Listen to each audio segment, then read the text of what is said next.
You are listening to In Good Company, a podcast that explores the lives, businesses, careers, and advocacies of people who want to create positive impact in the world. If you're someone who's looking for inspiration, positive stories, how-tos, and opportunities to start a business or pursue a career with meaning and purpose, this podcast is for you. And we won't just be talking about the good and inspiring stuff. We'll be talking about the real stuff, which means that we'll get into the gritty, grimy, and yes, juicy details about trying to do good in a world where doing good is still a bit of an afterthought. This podcast is designed to share inspiring stories, but at the same time encourage anyone. But while doing good in a big way is challenging, it is possible, and there are concrete and actionable steps to do so. So, if you want to do good, you're in good company. I'm Reese Fernandez-Ruiz, co-founder and president of Rags to Riches. And I'm Tom Graham, author of the book The Genius of the Poor and co-founder of the social tourism enterprise Make a Difference Travel. And this is In Good Company. Hi, Tom. Hey, Reese. Hi. So, I don't know if you know, but I am such a stranger in my own country, and I'm not proud of it. I don't even know why I just said that. Really? Yeah, I haven't really been around the country. I've been around the world, but not the country, and I'm kind of sad about that. Yeah, I think I need some inspiration, and I think our listeners also need some inspiration on where to go. Because honestly, because of Facebook and Instagram, I see all these pictures, and I'm like, yeah, I felt like I've traveled them vicariously through others. But it's really different if you're there. But I've seen a lot, like touristy places, really amazing places, and I'll go to all of those too. But I'm wondering if you could share with us the top 5 destinations that might be life-changing. We have a disclaimer of might. Because the life-changing part is still up to you. Exactly. There's no money-back guarantee on this one, all right, guys? But I'm just going to talk to you from personal experience about 5 places that I have been to in the Philippines, which have really had an impact on me and have encouraged a positive change in my life, which has lasted way beyond the holiday itself. So the first one is actually just down the road from here. It's a Gawad Kalinga village. Of course, I spent a year visiting Gawad Kalinga communities all across the Philippines, right? But there's this one community which has a particularly special place in my heart. It's called GK Silver Heights. It's Caloocan City. And let me tell you why this place has had such an influence on me. It's one of the first communities that I ever visited when I first learned about the work of Gawad Kalinga. And this place, honestly, it's better than taking Prozac or any kind of antidepressant, in my opinion, because every time I go there and I'm feeling a little bit run down, I'm feeling frustrated. Should I go there now? Hey, come on, you've only been with me a few minutes. But there's such an amazing community spirit. This community, they were squatters for most of their lives. They had their houses destroyed, I think, 10 times over the course of 8 years. They were living along the side of Commonwealth Avenue.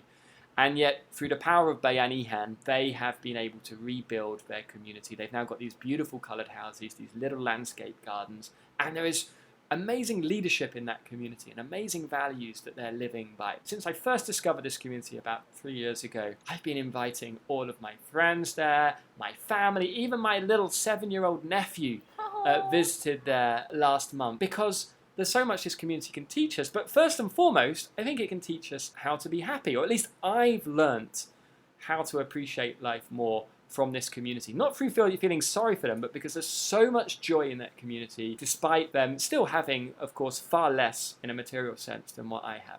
So if you're ever looking for a little pick-me-up, then spend time in the GK village. You can let us know through Mad Travel. We can arrange it, and you can have lunch or dinner there in the community. You can even do a homestay. I promise you, it is a really special experience. Okay, that's number 1. Number 2, I'm going to tell you about a place called Bahay Kalipay. So for anybody who doesn't speak Tagalog, that would be a home of happiness, right? Unlike Tom, because you really speak Tagalog. Siyempre. Okay, so what's special about this place, Bahay Kalipay? It's actually very different to my first destination. Bahay Kalipay is a meditation and a sort of yoga retreat center. What? I didn't know that. Yeah, it's really cool. It's just outside of Puerto Princesa, and I do believe that long-term change really starts within, right? We cannot expect the world to change until we change ourselves. And through my own sort of practice and learnings over the last few years, I've really discovered the power of mindfulness, being more mindful, being more aware. And this is not just a mantra that you can repeat to yourself and tell yourself, okay, Tom, I need to be more mindful, I need to be more aware, life will be wonderful. It's really a skill you have to develop. Mindfulness or meditation for me is a really, really useful skill to learn how to be more appreciative of life, to be more aware of your surroundings, more grateful. So this is just one place. I'm sure there's other places in the Philippines you can go to actually learn the skill of meditation, eat vegetarian and raw foods. You can detox, do some yoga. Yeah, I recommend it. Spend a couple of days there, and you'll come out feeling renewed, with also hopefully a skill that you've learned which can serve you when you go back to real life and you get stressed and you start feeling anxious and all of these things that normally happen to us. Okay, the third Filipino destination, which just might be life-changing, is the Enchanted Farm. Now, this is a Gawad Kalinga community surrounded by 42 hectares of land, and it's an incubator for social enterprises. And it's located just outside of Manila, so it's about 2 hours from Manila. Right, it's in Angat, Bulacan. So you can Google it. Okay, what's special about this place? As I said, if you're interested in social enterprise, and if you're curious about how to become a social entrepreneur, or you want to meet other social entrepreneurs, then you really cannot afford to not go to the GK Enchanted Farm. You can do social business camps at the weekend. So I think every single month, over 2 different weekends, they do these startup camps, so you can meet other people who are wishing to or interested in starting a social enterprise. And this place, the Enchanted Farm, as I said, it's a hub for social enterprises. So there's already lots of people there coming from all across the world, not only from the Philippines, who have started social enterprises or are assisting social enterprises. And there's Frenchmen there who have, got a business degree from a top business school in Paris and have now decided to become a chicken farmer in the Philippines. Oh. There's other people that have started ideas in developing the silk industry, toy industry. So it's a great place to go and to just get ideas and to get inspiration. And maybe you'll even end up wanting to set up a social enterprise yourself at the Enchanted Farm. So again, you can go there anywhere, let's say from 2 to 3 hours from Manila. So you can do it in a day trip or you can stay overnight. I can attest to that. Enchanted Farm is pretty enchanting. I've been there several times. I'm proud because that's the only place I've been to in your list. Thank you. And the next one is? The next one is San Felipe in Zambales. Now, San Felipe is known as a surfer destination. Okay. But we developed a new program which is Surf and Serve, right? Or Tribes and Treks.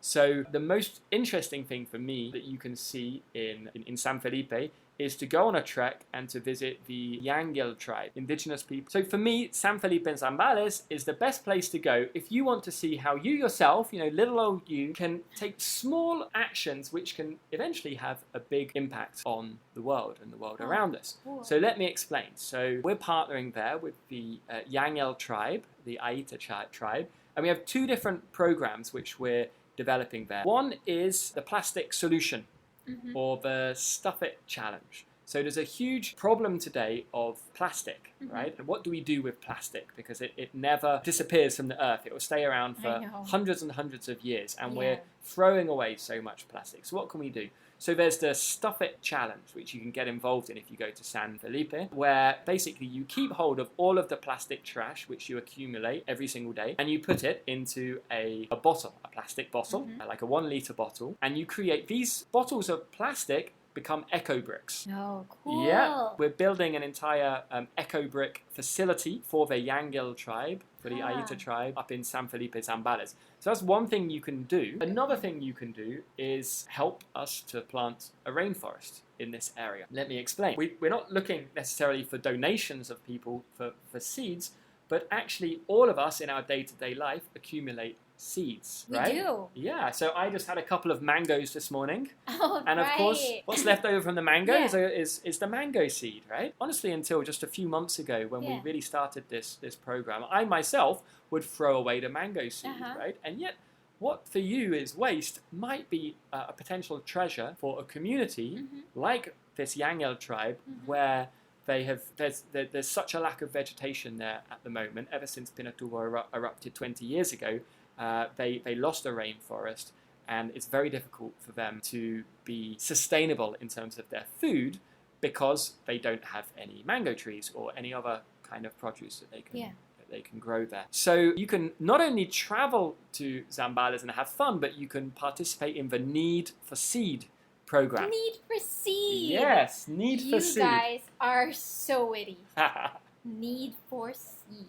So come to Zambales and bring us your seeds. We'll put online in the show notes the types of seeds that we need. Yeah. But that's why this particular trip can be, I think, life-changing in its own way, because it enables us to realize how whatever we use on a day-to-day basis or whatever we consume, that has an impact, of course, on the environment around us. And there are small things we can do, like taking care of our plastic, looking after seeds, which potentially can have a positive benefit either on the planet or on the communities that we live alongside in this country. Okay, my final destination is Bantayan Island in Cebu. Now, I wrote a large chunk of my book on Bantayan Island, and it was the first place I went to that really inspired me, made me aware of the fact that I could not only live a life of greater purpose through becoming a social entrepreneur, but also, in turn, I could pursue a healthier lifestyle through doing so.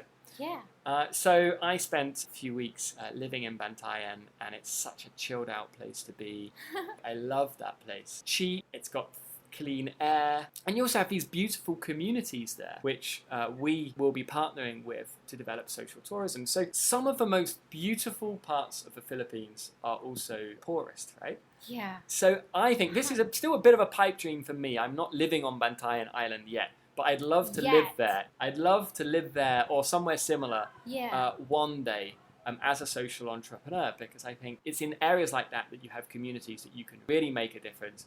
And of course, you can give a great lifestyle to yourself and your families being there. So that's my final suggestion of a place to go. It doesn't have to be Bantayan Island. It could be another little island paradise that that you yourself have discovered. But maybe ask yourself a question: is there any kind of need that I can fill, or way in which I can start a social enterprise and live on one of these paradise islands and serve the people in the process? So there you go. That's my 5 tips of Filipino destinations that just might be life-changing.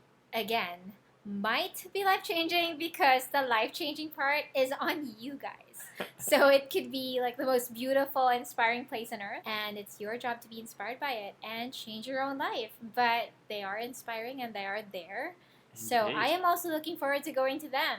Yes. I've gone through exactly one place in your list, which is Enchanted Farm, but it sounds super exciting. Yeah, I promise I'll invite you next time. Right? Yeah, because when you mentioned you invited a couple of friends, I was like, okay. Okay, so that's how it is now. Okay. Okay, that's good, Tom. Yeah. Should go there. See you there, guys. See you there. Hey, thanks for listening. So you spent a good few minutes of your life listening to us. And we would love to hear from you too. We are always looking for inspiring stories of people who are doing good from where they are. So we would love it if you could share these stories with us. Send us a message through Facebook or Instagram.